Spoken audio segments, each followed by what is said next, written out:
So I want to show you some mood boards. We'll be talking a lot about mood boards because this is an essential part of our work. And there is a sequence in making those mood boards. And the first ones we start with is inspirational mood board, which is just a general idea of those emotions that we want to put into a space. And then we go to material mood boards. Then we actually do the actual real, furniture and the real images together with the materials. And from that we can build this and everything else. So before we get in practical, we just start with inspirational mood boards. I'm not talking now about composition, but you will see here, this is the way I do it because, well, that's my style. Everybody else has their own style in that. But there are some general rules about composition, which we'll talk about later, so let's not mix everything up. So these are those inspirational images that were in my head when I was thinking about different houses on that island. And it's not for a particular room, it's for a whole house.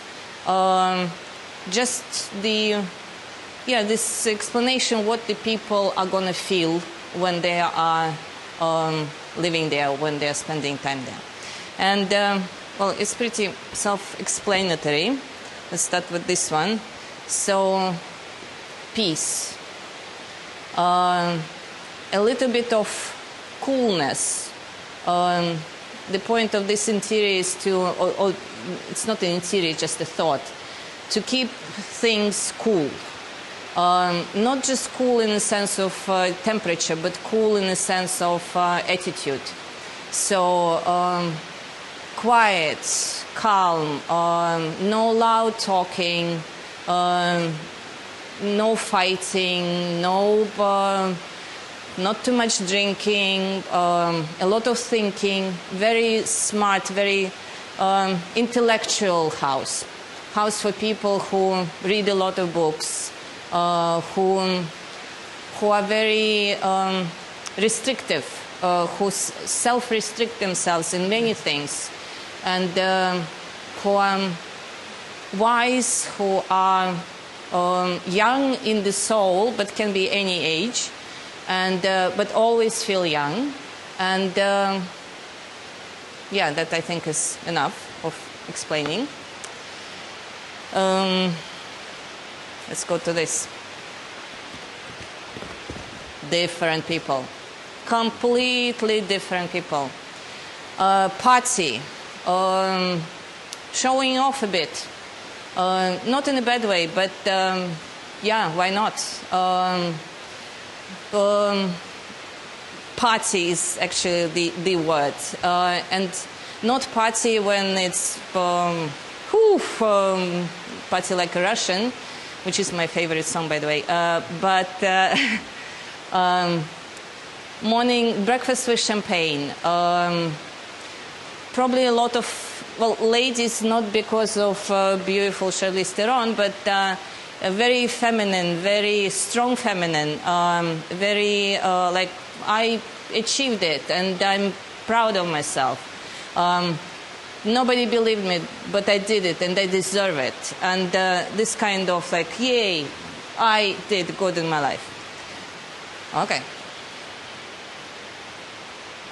This one I don't like so much.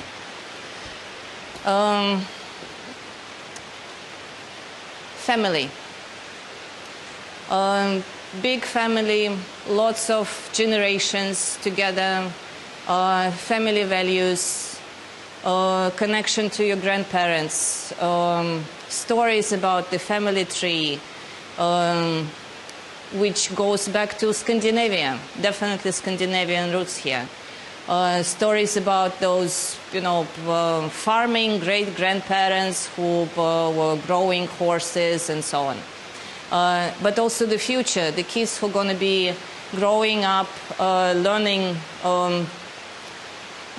about the history, learning about art, learning about the future, and being ready to actually build the future. So those really deep, good family values.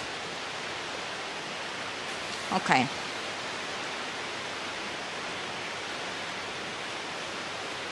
Freedom. Wind in the sails, freedom of thought, freedom of speaking out, freedom of changing the day, having dinner for breakfast, breakfast for dinner, freedom of saying your truth, the absolute truth, and freedom is in so many things, and it's very important for me, who was growing up and so much lack of freedom, and also truth and freedom, that are the two main things here. It's okay if it doesn't work, it's fine. I have plenty. So this is, I was imagining people who lived in big cities, a lot of big cities, New York, Hong Kong. They're used to, to this kind of penthouse style living, but they want to go back to the ground. So connecting penthouses with living on the ground, with walking barefoot, but keeping this, the importance of objects. So these people are collectors probably wherever they come from, and they still want to have those important objects which mean a lot to them in their house. They are not party people at all.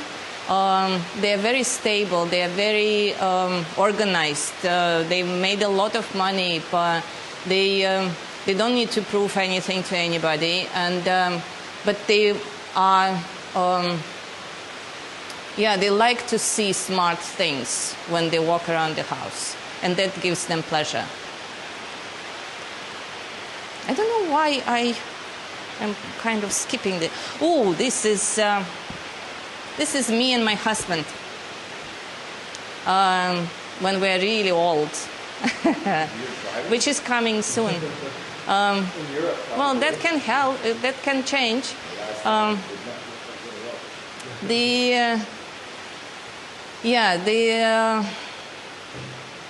We've done everything we had to do, and could not care less, but are very happy, and simple comforts, don't need much, but like the simplest basic things, and whoo-hoo!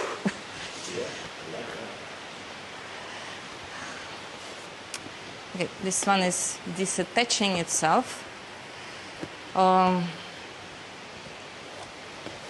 This is a house for people who badly need connection to the ground.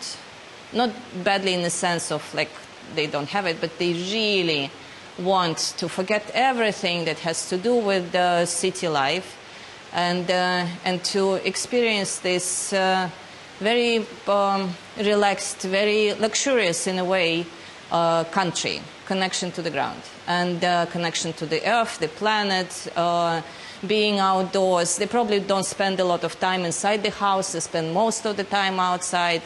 They like gardening. They like touching plants. They like taking care of animals. And this is their, that's their spirit of actual, farm people who had a very civilized, very sophisticated life, but they want the earth. I'm going to skip this. And this maybe.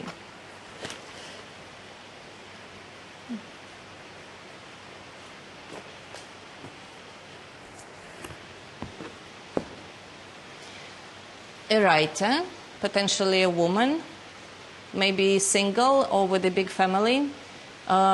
Maybe that guy with the pumpkin, girl with the pumpkin. So maybe her.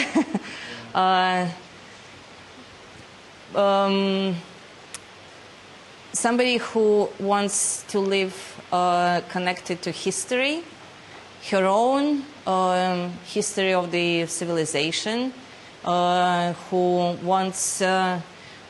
values the touch more than the look, for who the raw textures, the raw experience, the smell of stone is important. And these people are actually rare, and stone does smell. So it's let's say it's that particular singer with the amazing career, no children, pumpkin dog. What was it? Shatsu? Yeah. Chihuahua. Yeah. So that's her. This is interesting. That's a really cool couple. I want to be their friends. I want to be friends with all these people. I really like them all. And these ones, I really, I feel we're going to connect a lot because they like wine, and they like long talks through the night about, past lives and aliens. And they're very, very cool.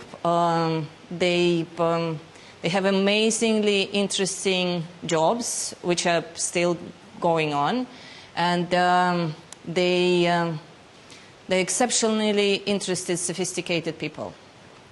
So.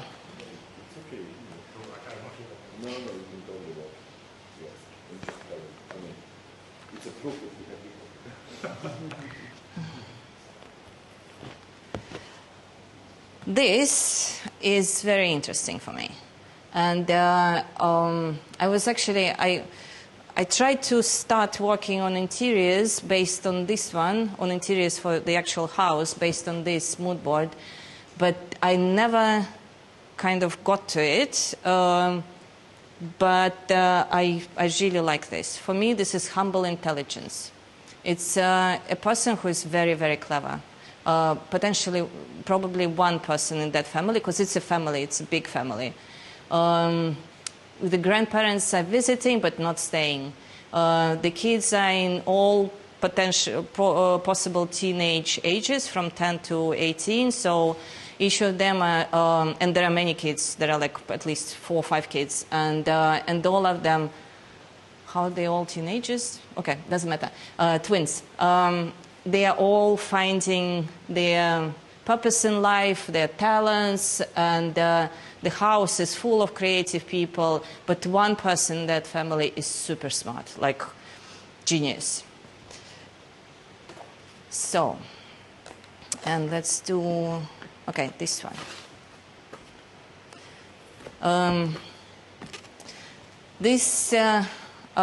We actually did the house based on this mood board. It's Gian Lorenzo. We can actually show later what the house became. And I was thinking, I really like this look. Yeah, I really like what's going on. And I was thinking, who would live in that house? And I have a person who has inspired me and amazed me all my life. That person is not alive anymore. It's a sculptor, Bernini. And he was born in the 16th century in Italy, and he produced an incredible amount of masterpieces of absolutely beautiful sculptures, like nobody else. And honestly, comparing all the other great ones, Bernini is, I mean, he's absolutely incredible.